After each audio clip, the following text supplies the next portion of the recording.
Welcome to ACC 2012. I'm Dr. Randy Martin with CardioSource Video News. You know that CardioSmart is a patient and consumer education module. It's really a tremendous initiative started by the college, and we work with different organizations to really focus on heart-healthy living. And I'm thrilled to be joined by two of those organizations, people with those organizations, both the Coca-Cola Company and the Hershey Company. Joining me from the Coca-Cola Company is Celeste Baldoff. Celeste is Vice President of Living Well at the Coca-Cola Company of North America, and Deborah Miller. Deborah is the Director of Nutrition at the Hershey Company. Thanks so much for joining me, both of you. So let me ask you, we'll get out of the gate here and say, why is it important for each of your companies to work with organizations like the ACC? Celeste? Well, I think that people are very concerned about health, and they should be these days, and they're looking for answers. And what we know is that while we're really good at getting messages out, we don't have the authentic content. But the ACC has the authentic content, and they know the things to tell people to do. So a partnership between the two allows us to take the really good information and push it out there and push it to the top so that people can see it. Super, super. Deborah, what about the Hershey Company? I think I completely agree with Celeste on how this really works for both sides.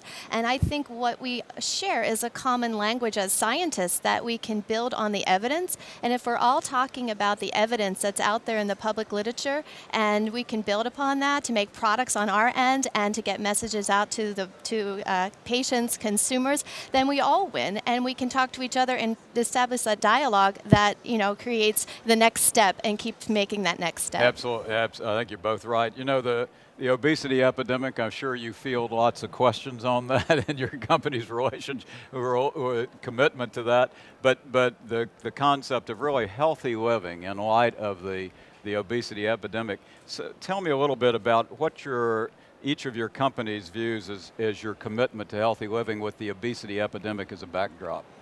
Right, so there is obviously an obesity problem out there, and that's a big problem that people are concerned about. Our company's been doing a lot of stuff in the active, healthy living space for a long time, in virtually our 125 years of existence, but we didn't talk about it much until recently. And so now, though, people really need us to step up and talk about it because we can, and to bring our partners along and do that. So what we're starting to tell the stories about are the active living programs that we've put into the marketplace, knowing that being active is really, really important to people's health.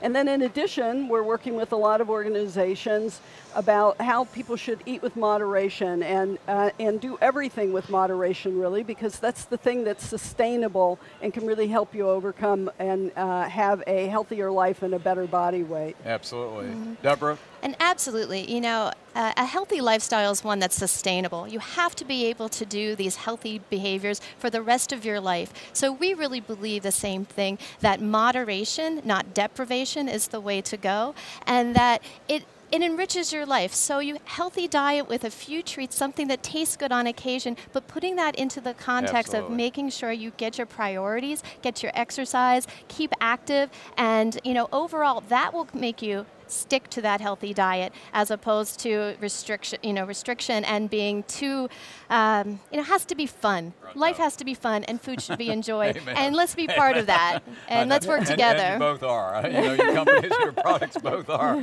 So let me finish up with the question of what do you see? Because if people look at this, you think about a consumer company, big consumer companies joining with healthcare. Advocacy organizations.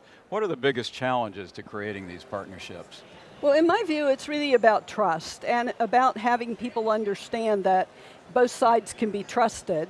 And we find a common need, and we're able to work on things together. And the more we work on things together and the more we understand each other, the better off we are. Consumers today really, really want transparency. They want transparency in everything.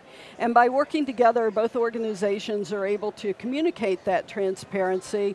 And really, that's the biggest challenge, to be able to find ways to actually reach people with the right messages. Excellent. Deborah? And absolutely, the most powerful way to get things done is for people to work together. And public-private partnerships are, I think, have solved so many of our problems across, from public health issues along our history, that this is really the way we need to go now, as a public-private partnership where we work together, be transparent, and really learn from each other. And if we do that and we trust each other, then we can move ahead and we can get this agenda moved ahead. Absolutely, and I personally, I want to thank both of you and your companies for helping the ACC and helping us with consumer education, and also helping us to enjoy life with your particular products, because we do use your products to enjoy life. So thank you both for joining us very much. Thank you. Okay. Thank you, Randy. And we thank you for joining us, and stay tuned because we'll have more for you from ACC 12.